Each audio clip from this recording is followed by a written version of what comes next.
നമസ്കാരം,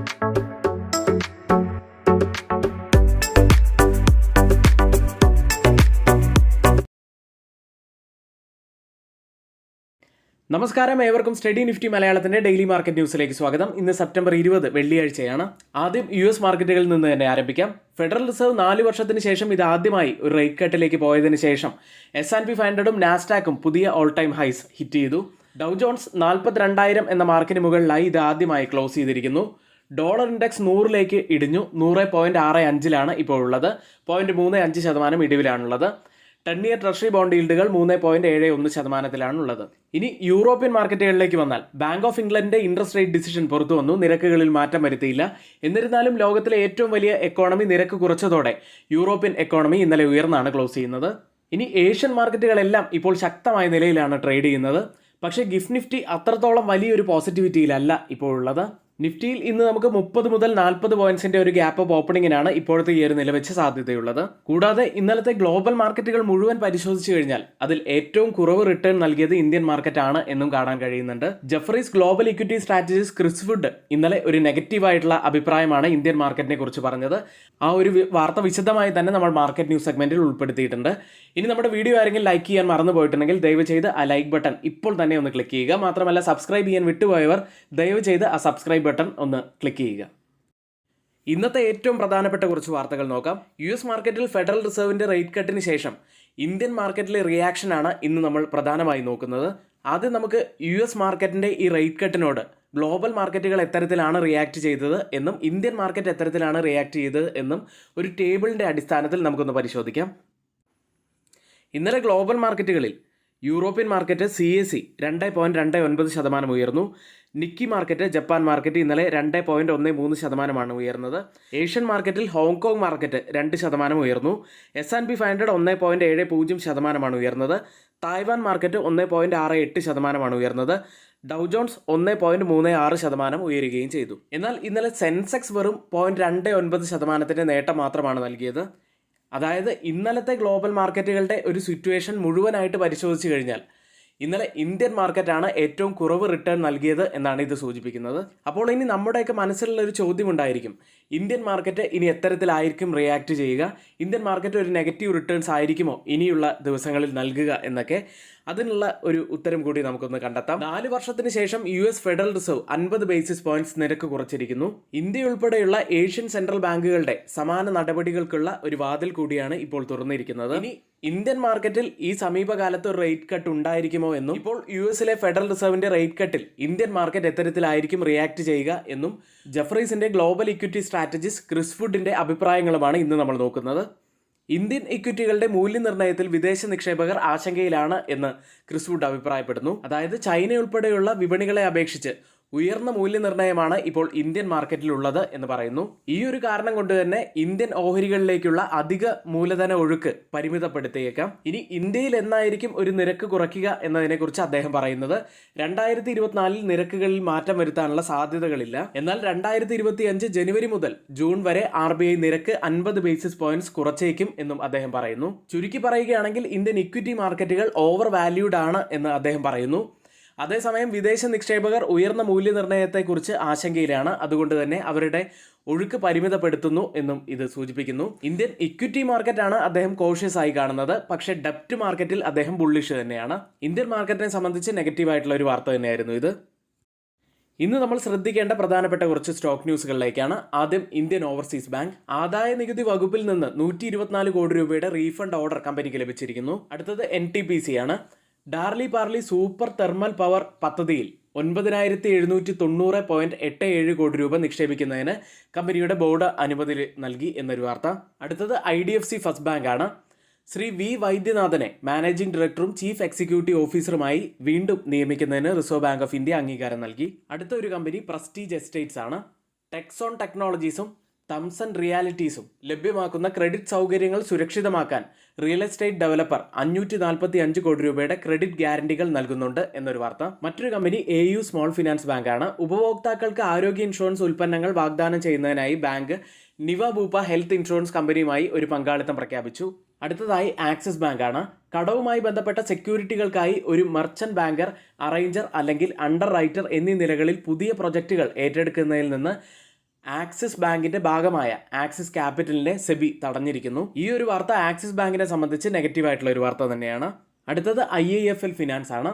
IIFL ഫിനാൻസിന്റെ gold loan ബിസിനസ്സിന്മേൽ ഏർപ്പെടുത്തിയ നിയന്ത്രണങ്ങൾ റിസർവ് ബാങ്ക് ഓഫ് ഇന്ത്യ നീക്കിയിരിക്കുന്നു. പോസിറ്റീവായിട്ടുള്ള ഒരു വാർത്തയാണ് IIFL ഫിനാൻസിനെ സംബന്ധിച്ചത്.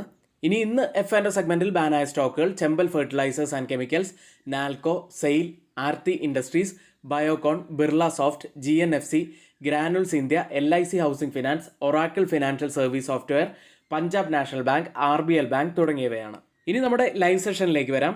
തിങ്കളാഴ്ച മുതൽ നമ്മുടെ ലൈവ് സെഷൻ പുനരാരംഭിക്കുന്നതാണ് എന്ന് ആദ്യം തന്നെ അറിയിക്കട്ടെ. ഇനി ഇത്തരത്തിൽ ലൈവ് സെഷൻ ഇല്ലാത്ത ദിവസങ്ങളിലും നിങ്ങൾക്ക് ഞങ്ങളുടെ എഡ്യൂക്കേഷണൽ വ്യൂസ് ലഭിക്കുന്നതിനായിട്ട് സ്റ്റുഡൻസിന് തൊട്ടുമുകളിൽ ഇവിടെ നമ്മളൊരു വാട്സപ്പ് നമ്പർ നൽകിയിട്ടുണ്ട്. ആ നമ്പറിൽ മെസ്സേജ് അയച്ച് നിങ്ങൾക്ക് ഞങ്ങളുടെ എഡ്യൂക്കേഷണൽ ടെലഗ്രാം ചാനലിൽ ജോയിൻ ചെയ്യാവുന്നതാണ്. ഇന്നലെ മാർക്കറ്റിൽ സംഭവിച്ച ഏറ്റവും പ്രധാനപ്പെട്ട കുറച്ച് കാര്യങ്ങളിലേക്ക്. ഒരു വോളറ്റൈൽ സെഷനൊടുവിൽ നിഫ്റ്റി ഇത് ആദ്യമായി 26,600 എന്ന മാർക്ക് ടച്ച് ചെയ്തു. പക്ഷേ അവിടെ സസ്റ്റെയിൻ ചെയ്യാൻ പറ്റാതെ പിന്നീട് താഴേക്ക് വീഴുന്നതും നമ്മൾ കണ്ടു. നിഫ്റ്റിയും സെൻസെക്സും പുതിയ റെക്കോർഡ് ഹൈ ആണ് ടച്ച് ചെയ്തത്. തുടർച്ചയായ മൂന്നാമത്തെ ദിവസവും മിഡ് ക്യാപ് ഇൻഡെക്സ് ഇടിയുന്നതും കണ്ടു. US 50 ബേസിസ് പോയിന്റ്സ് റേറ്റ് കട്ടിന് ശേഷം ബാങ്ക് നിഫ്റ്റി റെക്കോർഡ് ഹൈക്ക് അരികെ എത്തി. PSU സ്റ്റോക്കുകൾ ഇന്നലെ ഇടിഞ്ഞു. സ്റ്റോക്കുകളിലേക്ക് വന്നാൽ ഇന്നലെ ജനുവരി 2022 ശേഷമുള്ള ഏറ്റവും വലിയ നഷ്ടമുണ്ടാക്കിയത് വോഡാഫോൺ ആയിരുന്നു.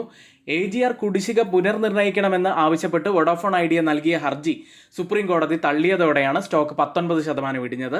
ഇൻഡസ് ടവറും 15% ഇടിഞ്ഞു. NTPC ഗ്രീൻ എനർജി IPO പേപ്പറുകൾ ഫയൽ ചെയ്തതോടെ NTPC ഇന്നലെ 2% ഉയർന്ന് നിഫ്റ്റിയിലെ ടോപ്പ് ഗെയിനേഴ്സായി മാറി.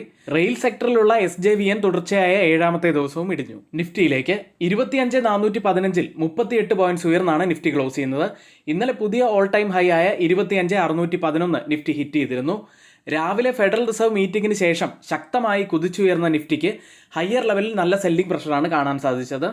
അത് നിങ്ങൾക്ക് ഈ ഡെയിലി ക്യാൻഡിൽ പരിശോധിച്ച് കഴിഞ്ഞാൽ മനസ്സിലാകും. ഡെയിലി ചാർട്ടിൽ ചെറിയ ലോവർ വീക്കും വലിയ അപ്പർ വീക്കോടും കൂടിയ ഒരു ബിയറിഷ് ക്യാൻഡിലാണ് ഫോം ആയിരിക്കുന്നത്. ഒരു ഷൂട്ടിംഗ് സ്റ്റാറിനൊക്കെ സമാനമായ ഒരു ക്യാൻഡിലാണ് ഇപ്പോൾ ഫോം ആയിരിക്കുന്നത്. ഇപ്പോൾ നിഫ്റ്റി ഉള്ളത് ഒരു ക്രൂഷ്യൽ സോണിലാണ്. അതുകൊണ്ട് തന്നെ ഈ ലെവൽ നമ്മൾ പ്രത്യേകം ശ്രദ്ധിക്കേണ്ടതാണ്. ഇവിടെ നിന്ന് ഒരു ഫോൾ വരികയാണെങ്കിൽ 25,350 ഫസ്റ്റ് ആദ്യത്തെ ഒരു പ്രധാനപ്പെട്ട ലെവലാവാൻ സാധ്യതയുണ്ട്. പ്രത്യേകിച്ച് 40 ഹവർ EMA ഉള്ളത് ഈ ലെവലിലാണ്. ഈ ലെവലിൽ നിന്നും വീണ്ടും താഴേക്ക് വീഴുകയാണെങ്കിൽ 25,100 മുതൽ 25,000 വരെയുള്ളത് ഒരു പ്രധാനപ്പെട്ട ഡൗൺ സൈഡിലെ ഒരു സപ്പോർട്ട് ആവാൻ സാധ്യതയുണ്ട്. റെസിസ്റ്റൻസ് ആയി നമുക്ക് കാണാൻ കഴിയുന്നത് 25,500 തന്നെയാണ്. അടുത്തതായി മാക്സിമം ഓപ്പൺ ഇൻട്രസ്റ്റ് രേഖപ്പെടുത്തിയ കോൾ സൈഡിലെയും പുട്ട് സൈഡിലെയും സ്ട്രൈക്കുകളിലേക്കാണ്. കോൾ സൈഡിൽ കൂടുതൽ ഓപ്പൺ ഇൻട്രസ്റ്റ് രേഖപ്പെടുത്തിയിരിക്കുന്ന ആദ്യത്തെ സ്ട്രൈക്ക് 26,000 അതിനുശേഷം 25,500 സ്ട്രൈക്കും അതിനുശേഷം 25,800 സ്ട്രൈക്കുമാണ്. പുട്ട് സൈഡിൽ കൂടുതൽ ഓപ്പൺ ഇൻട്രസ്റ്റ് രേഖപ്പെടുത്തിയിരിക്കുന്ന ആദ്യത്തെ സ്ട്രൈക്ക് 25,000 അതിനുശേഷം 24,500 സ്ട്രൈക്കും അതിനുശേഷം 25,500 സ്ട്രൈക്കിലുമാണ്. ഓപ്പൺ ഇൻട്രസ്റ്റ് ഡാറ്റ പ്രകാരം ഒരു റെസിസ്റ്റൻസ് ആവാൻ സാധ്യതയുള്ളത് 25,500 സപ്പോർട്ട് ആവാൻ സാധ്യതയുള്ളത് 25,000 അടുത്തതായി change in open interest data പ്രകാരം കോൾ സൈഡിലും പുട്ട് സൈഡിലും വന്ന വ്യത്യാസങ്ങൾ പരിശോധിക്കാം. ആദ്യം ATM സ്ട്രൈക്കായ 25,400 സ്ട്രൈക്കിൽ 571% വർധനവാണ് പുട്ട് സൈഡിൽ കാണുന്നത്. ഒരു ശക്തമായ ലോങ് ബിൽഡപ്പ് തന്നെയാണത്. എന്നാൽ കോൾ സൈഡിൽ 330% വർധനവ്, ഒരു ഷോർട്ട് ബിൽഡപ്പ് കാണാം. അടുത്തത് 25,350 സ്ട്രൈക്കിൽ 246% വർധനവ് പുട്ട് സൈഡിൽ. എന്നാൽ 2% മാത്രം വർധനവാണ് കോൾ സൈഡിലുള്ളത്. പുട്ട് സൈഡിൽ ഒരു ലോങ് ബിൽഡപ്പും കോൾ സൈഡിൽ ഒരു ഷോർട്ട് ബിൽഡപ്പുമാണ് കാണുന്നത്. അടുത്തത് 25,450 സ്ട്രൈക്കിൽ 818% വർധനവ് പുട്ട് സൈഡിൽ ഒരു ലോങ് ബിൽഡപ്പാണ്. എന്നാൽ കോൾ സൈഡിൽ 499% വർധനവ്, ഒരു ഷോർട്ട് ബിൽഡപ്പും കാണാം. ഈ 3 സ്ട്രൈക്കുകളും കമ്പയർ ചെയ്യുമ്പോൾ മാർക്കറ്റിനെ മുകളിലേക്ക് കൊണ്ടുപോകാൻ കഴിവുള്ള പുട്ട് സെല്ലേഴ്സ് തന്നെയാണ് നല്ല സ്ട്രോങ് ആയി നിൽക്കുന്നത് എന്ന് കാണാം. ബാങ്ക് നിഫ്റ്റിയിലേക്ക് 53,037 287 പോയിന്റ്സ് ഉയർന്നാണ് ബാങ്ക് നിഫ്റ്റി ഇന്നലെ ക്ലോസ് ചെയ്യുന്നത്. ബാങ്ക് നിഫ്റ്റി റെക്കോർഡ് ഹൈ ആയ 53,357 വളരെ അടുത്തുവരെ എത്തി. പക്ഷേ അവിടെ നിന്നും ഒരു സെല്ലിംഗ് പ്രഷർ ഇന്നലെ ബാങ്ക് നിഫ്റ്റിക്കും ഉണ്ടായിരുന്നു. ബാങ്ക് നിഫ്റ്റിയും ഇപ്പോൾ ഒരു ക്രൂഷ്യൽ ആയിട്ടുള്ള പോയിന്റിലാണുള്ളത്. ഇവിടെ നിന്നും ഒരു ബ്രേക്ക്ഔട്ട് ലഭിക്കുകയാണെങ്കിൽ ബാങ്ക് നിഫ്റ്റി കൂടുതൽ അപ്സൈഡിലേക്ക് പോകും എന്ന് നമുക്ക് പ്രതീക്ഷിക്കാം. മാക്സിമം ഓപ്പൺ ഇൻട്രസ്റ്റ് രേഖപ്പെടുത്തിയ കോൾ സൈഡിലെയും പുട്ട് സൈഡിലെയും സ്ട്രൈക്കുകളിലേക്കാണ്. ആദ്യം 53,000 കൂടുതൽ ഓപ്പൺ ഇൻട്രസ്റ്റ് രേഖപ്പെടുത്തിയിരിക്കുന്ന ആദ്യത്തെ സ്ട്രൈക്ക് ഉള്ളത്. അതിനുശേഷം 53,500 സ്ട്രൈക്കിലും അതിനുശേഷം 54,000 സ്ട്രൈക്കിലുമാണ്. പുട്ട് സൈഡിൽ കൂടുതൽ ഓപ്പൺ ഇൻട്രസ്റ്റ് രേഖപ്പെടുത്തിയിരിക്കുന്ന ആദ്യത്തെ സ്ട്രൈക്ക് 52,000 അതിനുശേഷം 53,000 സ്ട്രൈക്കും അതിനുശേഷം 52,500 സ്ട്രൈക്കിലുമാണ്.